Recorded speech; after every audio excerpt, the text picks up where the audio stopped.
everyone, welcome back. This week we are going to finally move on and start looking at the specific section or the specific parts of the criminal justice system and the administration of each part. So in the first three chapters, we were just kind of doing administration generally and what administration is.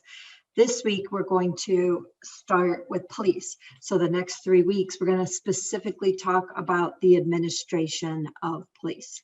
Okay, so I'll share my PowerPoint with you. Okay, so we are moving on and it will be chapter 4. And we're going to look at police organizations and operations. And basically what you're going to see for the next 3 sections is the first week of the part of the criminal justice system. We talk about its organization operations. The next week we talk about employees. And then the third week we talk about current issues. So we'll do police first, then courts, then corrections. And we kind of follow that format for the rest of the class. So we're going to talk about police organizations today. So a lot of this should be kind of review from intro because we kind of duplicate, this class duplicates intro a little bit in the sense that we talk about police, courts, and corrections, but then we do it in the perspective of the administrator. So don't forget, everything in this class, you are the administrator, you're the boss. So we're going to look at it from the eyes of the boss this time. When you learned it in intro, you were looking at it more through the eyes of just learning the material, no real perspective. Now, when we look at this stuff, we're going to think of if we were the boss of these organizations, if we're in administration in these organizations, this is how we would look at each of these issues. So the first one we're going to talk about is jurisdiction. Hopefully you remember jurisdiction is the geographic area where you can exert your power. So when you talk about jurisdictional law enforcement, there's different jurisdictional level. There's federal law enforcement. Remember, federal law enforcement, they can exert their authority anywhere in the whole country. You have state jurisdiction where they have jurisdiction just within the state. You have county, which is like the sheriffs, they're just within the county, and then local. Now, we also touched on some international jurisdiction with the European Union and some of those formations where multiple countries are forming together. They have created some law enforcement agencies that do even cross-country borders. Okay, so that's what we're talking about sort of with jurisdictional level. Also, don't forget, we did touch on an intro the idea of what we call subject jurisdiction. There's certain groups that can only hear certain subjects. So when we talked about the federal agencies, we talked about like the CIA, the FBI, the IRS, the ATF, and we mentioned that certain agencies only have jurisdiction over certain subjects. So the Internal Revenue Service, IRS, they only are going to deal with taxing and investigation of taxes. The ATF, alcohol, tobacco, and firearms, that's their subject jurisdiction. Agencies like the FBI, they're going to have jurisdiction over all federal laws. And like the state troopers, obviously, they have jurisdiction over the whole state, all issues. So there are some agencies like park police and things like that, that they're only going to have jurisdiction over certain subjects. But like the FBI, they have jurisdiction over everything. So the question always is, should we have this many jurisdictional levels for law enforcement? Some countries don't. Some countries just have like sort of a national force that does everything. And they even do things at the lower level. So when you have multiple levels, you may have less accountability, you may have more differences between different ones. So you may have one jurisdiction that does things one way, and you just go down the street and another jurisdiction could do it a different way. So there are some arguments once in a while that we should just really have one law enforcement for the whole country and they're responsible for all. Obviously, it would be huge bureaucracy. It would be a huge organization. Even FBI is huge. So that is one of the arguments that sometimes you hear back and forth on how many levels should we actually have. And then sometimes like with budgets and town budgets and stuff like that, sometimes you have some of the smaller towns and villages do away with their police force and just have the county come in and the county sheriff be responsible. So not all towns and villages have their own law enforcement. Some of them just rely on the county to provide them with law enforcement. Okay, so Just a little bit of review. This is from the intro. So remember chapters 1, 2, and 3, we were just kind of doing general information about organization. So it can apply to any field. It didn't have to be just criminal justice. So now we're going to take that information and we're going to look at it specifically on how it applies to criminal justice. So the first question is, what is an organization? We already covered that. It's an entity of 2 or more people who cooperate to achieve an objective. So we've already talked about that. So then we ask ourselves, is a police department an organization? And yes, of course, it's an organization. It's 2 or more people, and they have a goal that they're trying to achieve, an objective. They're trying to serve the public. They're trying to protect. They're trying to stop crime. They're trying to provide services. So yes, a law enforcement agency, a police department, definitely qualifies as an organization. Now, we learned about the 4 different types of organizations. So then we ask ourselves, what type of organization is law enforcement? And that question kind of depends. So your homework was talking about the FBI. And the FBI is much more of what we call a mutual benefit association, because it's so big and it protects everybody in the whole country and provides services for the whole country. Some of you did put that they were it's a service organization, which isn't technically wrong because it is a service organization. Most sheriffs, town, village, police, even state agencies could be classified as service organizations. They are there to provide a service to the community. And the FBI does that too. It's just because of the scale of it, so many people that it benefits, that it's probably more of a mutual benefit association. But any of your local police departments, things like that, would probably much be better classified as a service organization. Now, when we talked about organizations, we said that all organizations have certain things in common. They have members, they have clients, they have a structure, they have a purpose or goal, they have a function or duty that they're trying to achieve, and then they have an organizational guidelines that they have to follow. So we're going to talk about each of these now as they pertain to law enforcement. So just looking at it, not as an organization as a whole, we're just talking about law enforcement organizations at this point. So when you ask yourself, who are the members or clients of a law enforcement organization? Well, the members are obviously the people that work for that organization. So it's going to be the police officers, it's going to be the civilian people that work there, the administrative people. So all of those are what we would say are the members of the organization. And then who are their clients? So you guys all got this right on the homework. And when you said for the FBI, the clients are US citizens. And that would be true for any law enforcement agency. The clients are going to be the people in that jurisdiction, in that community. Okay. So one of the things we ask ourselves is, how has treatment of clients changed over time? And should police treat citizens as clients? Should we view them as clients? So that is always a question. How does law enforcement view the people that it serves? So this has sort of changed over time. So there's this little video I just want to show you. It's just kind of like the history of policing. So it's not very long, so I'm just going to show you that. And you can see how the idea of how we treat clients or the community has changed over time as perceptions of law enforcement have changed over time. So I'll show you the little video.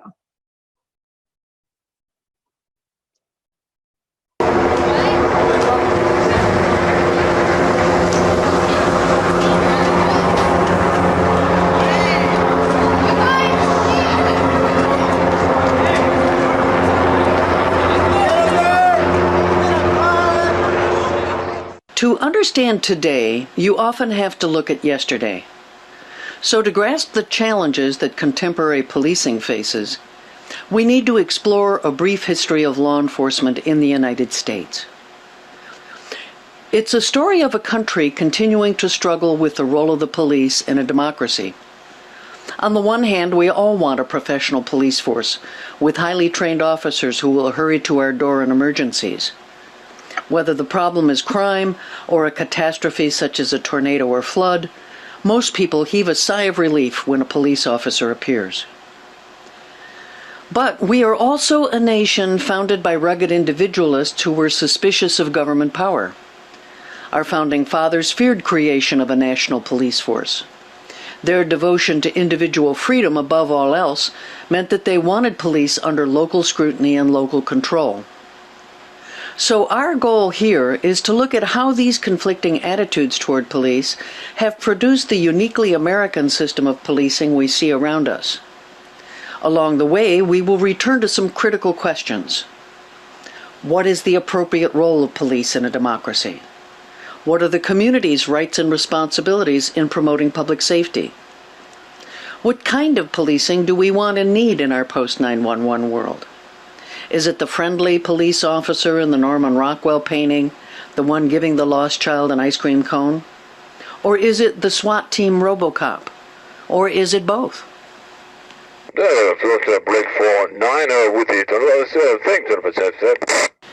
When the first settlers came to America, there were no paid police. Communities policed themselves. Public disapproval was one way to keep people in line. Shunning is a tactic where the community deliberately refuses to acknowledge or interact with a person who has broken the rules. Controlling behavior by casting out a person who disobeys is still practiced by some religious groups, such as Old Order Amish, Jehovah's Witness, and members of the Baha'i Faith. This form of informal social control can be enormously powerful in tight-knit communities, especially when people must rely on each other for their very survival. The Puritans enforced their strict rules through public humiliation and punishment. Here we see people locked in stocks in the town square. And instead of a secular justice system, cohesive religious communities would often decide for themselves what to do when someone disobeyed the rules. In the early years of our country, threats from outside the community were viewed as far more dangerous than any threat from within. The clash of cultures between settlers and Native Americans characterized much of our early history. The colonists also relied on each other to maintain order. Keep in mind that in 1720, there were fewer than 500,000 people in the United States. New York City was still a small town of only 7,000 people. In a community this small, a citizen watch made better sense than a paid police force. People volunteered to be town criers. They were part journalist, part police officer, and part neighborhood watch captain. These community volunteers would patrol the streets at night, keeping an eye on what was happening and spreading the news. 9 o'clock and all's well. The town crier would warn communities about external threats too, including the arrival of British troops. The famous Wordsworth poem about the midnight ride of Paul Revere tells us how the famous silversmith rode from town to town, shouting, "One if by land and two if by sea." Revere's message explained the lantern code used to tell the revolutionaries which route the British were using to bring in the soldiers who would later fight in Lexington and Concord. Men in that era often used dueling to settle serious disputes. Though the practice had been outlawed in New York and New Jersey by then, Alexander Hamilton and Aaron Burr fought their famous duel to the death in 1804. Attempts to move personal conflicts into the formal court system often ran counter to the widely held belief that honorable men should settle their disagreements privately. Yet, as the population grew, communities often found that they could no longer rely solely on informal social control and unpaid volunteers. By 1760, the number of colonists had grown to 1.5 million. And within the next 30 years, it had grown to almost 4 million. As the population exploded, people increasingly turned to a formal criminal justice system of paid police, prosecutors, and judges. At the same time, settlements outside the eastern seaboard cities faced different challenges in maintaining public order and safety. Westward expansion had its own dynamic. While eastern cities had police departments with police chiefs chosen by the mayor, the West had sheriffs who were chosen by the people. Instead of a paid police force, the sheriff would typically rely on persuading local citizens to join a posse when help was needed. The sheriff would then deputize the volunteers, temporarily giving them police powers, including arrest and the use of deadly force. Corporations turned to private security firms like the Pinkertons to protect their interests. Founded by Scottish immigrant Alan Pinkerton, the firm kept the largest collection of mugshots in the country. Pinkerton detectives were routinely hired to track down gangs of bank robbers, such as Jesse James and his brothers in the Wild Bunch. The Pinkertons' power ultimately grew to the point where the state of Ohio banned the firm for fear they would become a private army. It is also worth noting that it was the sheriff who routinely enforced gun control. In many Western communities, visitors were required to leave their guns with the sheriff while they were in town. Yet, tales of gunplay also made the publishers of dime novels rich. These illustrated morality tales glamorized the violence of the Old West, which many would argue the media have done ever since. The institution of slavery consumed and corrupted justice in the American South. Though only 500,000 slaves were brought to America from Africa, their numbers had grown to roughly 4 million by the 1860 census. Today we shudder at the brutality it took to repress such a large group of people living among us. But institutionalized repression was the law of the land in the southern slave states until the Civil War. This was certainly not the first time, nor the last, that a government has misused police to enforce misguided laws and policies. The Civil War and its aftermath spurred the growth of a paid police force nationwide, as the nation struggled to come together and recover from the ravages of war. Best estimates are that the Civil War caused the death of at least 620,000 soldiers on both sides. This was at a time when the total population was roughly 31 million people, so this would be the equivalent of losing more than 6 million citizens today.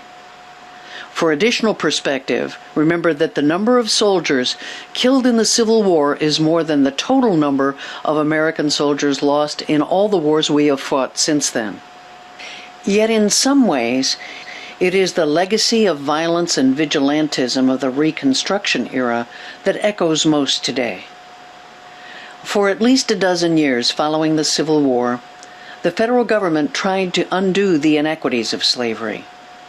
But freeing the slaves and giving them the vote, sometimes the majority vote, sparked a ferocious backlash among Southern whites. Their anger erupted into violent vigilantism in the form of the Ku Klux Klan in 1866. The KKK grew in numbers for the next half-century, ultimately reaching a membership of 4 to 5 million men in 1920. That was 15% of registered voters back then, when only men could vote. The post-Reconstruction era saw the rollback of rights for African American citizens. Southern sheriffs, for the most part, enforced the scandalous Jim Crow laws. These were the laws that deprived former slaves of the rights that had been guaranteed them by the 15th Amendment to the Constitution that was passed in 1870. To understand the level of violence, consider that almost 5,000 people were lynched in the United States between 1882 and 1968, and 3 out of 4 of them were African Americans. Photographs of lynchings all too often show police celebrating with the crowd rather than intervening to save the lives of the victims. While racial tensions are also a fact of life in the North, the aftermath of slavery in the South continues to remind us how important it is to establish a system where police not only respect the rights of all people, but actively strive to protect them.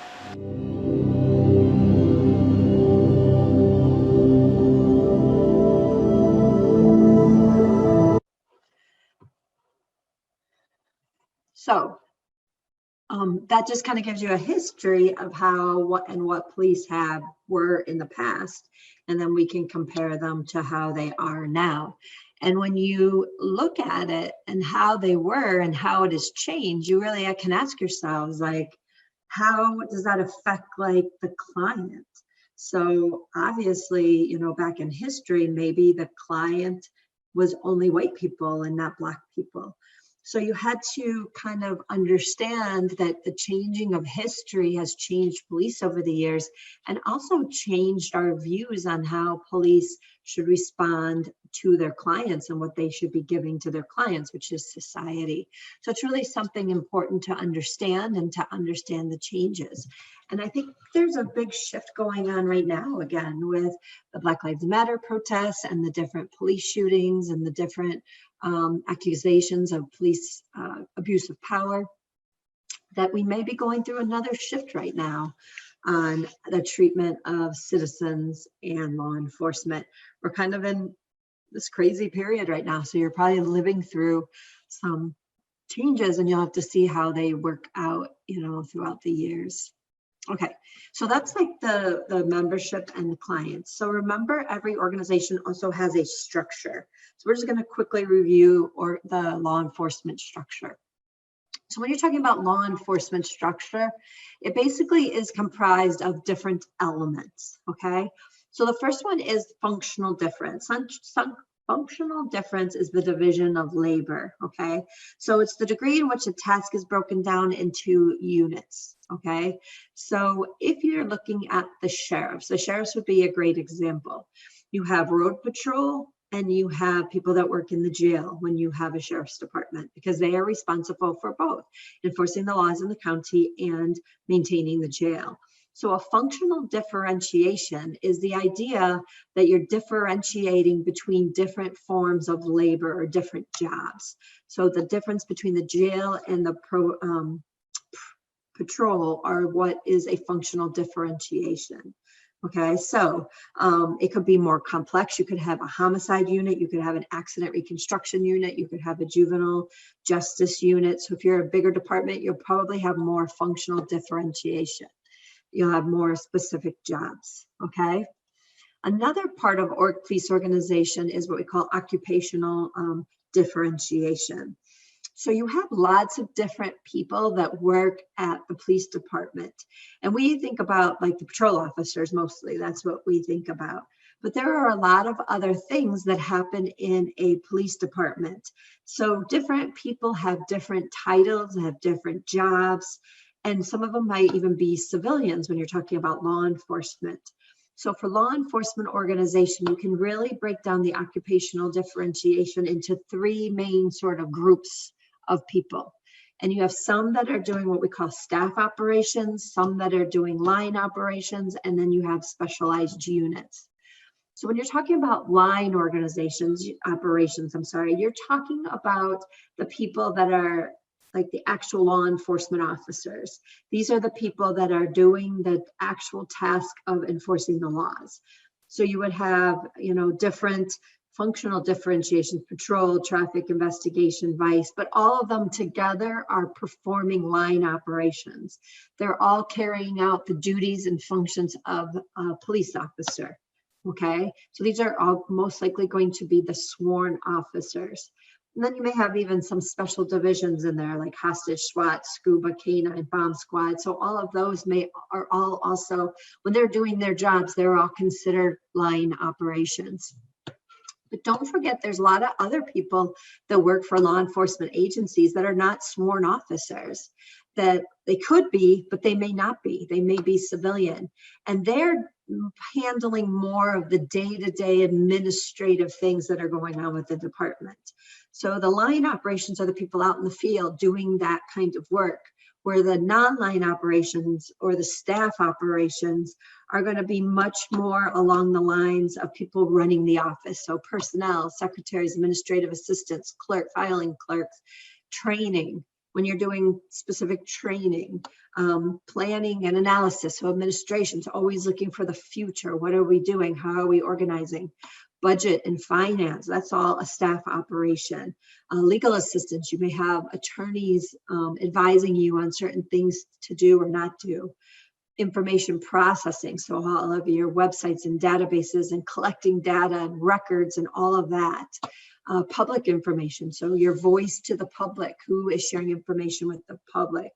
You may have people with inspections or internal affairs that are investigating other officers. So those are all what we would call more staff operations. They're with the day-to-day operation of the actual organization. They're not necessarily on the street doing police work. Okay. And then don't forget, you have all auxiliary services. So there's all kinds of additional things that are done for law enforcement. So you have to maintain records, all arrest reports, all warrant applications, all document requests, all of those things are records that have to be maintained. So you may have a whole department that just deals with records and communications. All of the evidence that's collected at a crime scene, that has to be maintained, the chain of custody maintained. So you may have a certain property or evidence department that you have. You may, or some departments operate their own labs for forensics. Detention is like the jails. Identification, so fingerprinting, iris scanning, all of those things. Facilities, you have to maintain the actual structure of the office, so you need to clean it and maintain it and repair it and change light bulbs and all of those good things. And you have to maintain the equipment, so the guns and the cars and all of the things that you use as equipment have to also be maintained. So those are often all considered auxiliary services. So line operations, step operations, and auxiliary service all go with that occupational differentiation, differing between different occupations within the actual organization. Now, the third is what we call spatial differentiation, and this is often based on how big of a jurisdiction that you have. When you have a police organization, you have to think about how many offices are you going to have for people to come to. So if you live in a small town or village, you probably have one law enforcement police office, okay, for that town or village. But if you're the New York State Troopers, you can't just have one office for state troopers because they cover the whole state. So then you have to figure out geographically how many different offices you're going to have. So in New York, we have troops for the state troopers, and so there's different troops. But you have to think about it. So in New York City, they have different precincts. So you have to think about how big your organization is and how many offices. One of the founding principles of law enforcement is that you want to be accessible to the public. And so you may need different offices, spatial differentiation, different precincts, areas that you have people in so that you are accessible to the public when they need you. The fourth one is what we call vertical differentiation. This is how many people you have and what your organizational chart or structure looks like. Okay, so how many officers do you have compared to how many chiefs that you have or captains do you have? So that's the vertical chain, and how many people in between. So you have officers, lieutenants, sergeants, chiefs. Like, what is your vertical organization of all the people that are working within that organization? And then who reports to who and how many people are being controlled. Those are vertical differentiation. The next one is centralization. So centralization is who makes the decisions. So you're going to have all of these different levels, and then you need to know who is the boss of each level. So everybody should only have one main boss, and then they'll have a boss and things like that. So you need to know who that is. And you need to know who has the ultimate say, who is the centralized person that actually gets to make all of the decisions within the organization. You may have, you have to consider law enforcement formalization. How formal is the organization? And this often goes to what we call management styles. So which styles of management are used? You may have a boss. We talked about those management styles like autocratic, democratic, or laissez-faire. So depending on the boss that runs and makes the decisions, their choice of management style may determine the formal, how formal your organization is. If they follow a real strict, rigid structure, you can only go to your boss, and very strict hierarchy. It also can affect how many rules and regulations are governing you. If you are a laissez-faire organization, you probably don't have many rules or regulations, and you're going to have much more discretion to make choices. If you're an autocracy, then you are going to have a lot of rules and regulations you have to follow, and very strict guidelines and formalization to follow with that organization. Number 7 is administrative intensity. So this is the number of resources spent on administration instead of online operations. So when you create your organization, you have to think about how many people do you need to run that organization? and how many people do you need out in the streets carrying out the mission of that organization. So you have to divide your resources. So if you have more administrators than line operators, that's going to be problematic. That's what we call top heavy. You have too many administrators, not enough people on the bottom to do the work in the field. So you have to figure all of that out. All organizations have to figure out that intensity and that balance between administration and the people that are out working. So that's administrative intensity. And then the last one that is really specific to law enforcement is what we call the quasi-military structure. When law enforcement was originally created in this country, it was really built along the lines of military. So a lot of things, including titles, lieutenant, sergeant, captain, all come from the military. So we built our law enforcement much more along the lines of military structure, okay? So we also have a very strict chain of command in law enforcement. So you really are only supposed to report to your boss. So if you have a problem, you only go to your boss. You don't go to your boss's boss. You don't skip over any authority. Where when we get to courts, it's not really like that. It's not as rigid as the quasi-military style. So you have to understand New York, or not New York, just all law enforcement follow this really kind of strict quasi-military structure. Okay, so that's the structure. Now remember, all organizations have purposes and goals. Okay, so purposes and goals are what they're trying to achieve. Oops, sorry. So these are always considered the main purposes or the main goals of law enforcement. We went over these in intro. We probably went over them in policing. So these are the main things that police are trying to achieve. Enforce the laws, so they're law enforcement, right? Apprehend offenders, so they're supposed to, get bad people off the street. Prevent crime, so they act as a deterrent. If people see them, maybe they won't commit crime in the first place. Preserve domestic peace and tranquility, and then provide community services. So these are all the basic goals or missions of law enforcement. These are the things that we as a society expect law enforcement to do. Now, when you look at a specific organization, they often take these goals and things that they're doing, and they write it up in what we call a mission statement. So all organizations have mission statements. A mission statement is their formal summary of their goals. So they're taking all these goals that they have and they write it in an actual statement, proclaiming to the world, this is what we're trying to achieve. Okay, so it's going to include all the purposes and goals of that organization, and then also a lot of times it also incorporates in values and the values of that organization. So you're going to try to come up with a statement about your organization that tells the world, what are you trying to achieve? So we know the purposes are these things. So a lot of times agencies try to write up some statement, including each of these specific goals. Okay, so when you have a well-written mission statement, it should explain the reasons why for your organization, and your philosophy, and the foundation for decisions, who it serves, and your organizational commitment, values, and responsibilities. So what is its reason? What is its purpose? What is it formed for? What's their philosophy? How is it set up, and who does it serve, and what are their values and responsibilities? Okay. Now, there's a debate going on within criminal justice is, what is the ultimate goal that should be included in mission statement? Are the police ultimately responsible just to stop crime?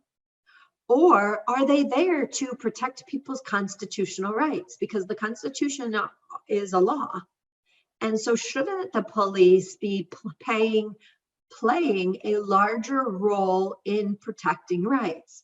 So right now, a lot of what's going on in the media and out in the public and things like that, are they constantly are showing pictures of police violating people's rights and not enforcing rights, not reading Mirandas, not having warrants, not doing the proper things that they need to do. And the question always is, isn't that as equal of a role as stopping crime?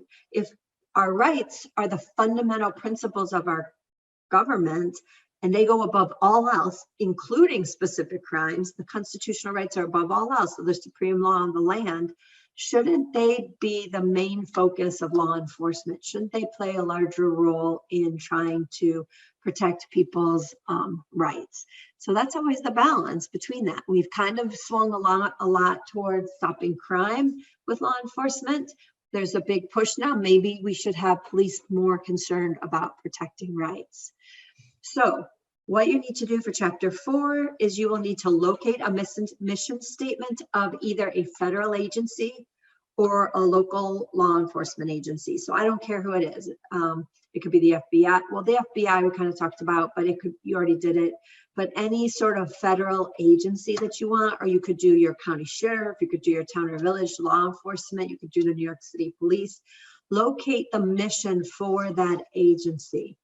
When you find the mission, you're just going to cut and paste the mission, or type it up. You can, copy it word for word.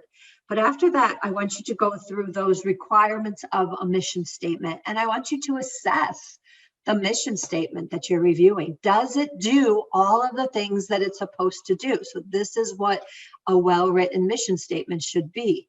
Does your mission statement that you looked up do all of those things? So that's for the discussion this week. You're the administrator. You're going to be in charge of writing mission statements for your agency. So I want you to see these mission statements and how they're written and how they're composed. And do you like how they're written? And if you were the boss, would you write it different? And how did you reach this balance between stopping crime and protecting rights? Did you include both? Did they include both in their mission statement? Would you? Okay, so that's kind of your discussion for chapter 4.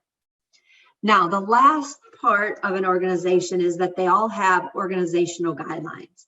So in order to carry out the mission, they have to have policies, procedures, rules, and regulations that people in the organization have to follow in order to properly achieve their mission, which is their purpose, okay? So and we talked about formality, how rigid they are, how many policy, procedures, rules, and regulations they have. So all of that goes into the organization. Some may have a lot of these, some may not have as many. What happens when you violate them? Is it really strict, really rigid, or is it a little more freedom? Okay. Now, one of the things to remember is that law enforcement officers all have discretion. Remember, discretion is the ability to make a choice. So all occupations pretty much in criminal justice have quite a bit of discretion. They have the ability to make choices on how they're going to carry out their official duties. So why is this important? Because the officer's ability to properly execute discretion in handling all situations is one of the key components of criminal justice, okay? So we're going to give you tons of discretion, tons of power in law enforcement, if you're a law enforcement officer.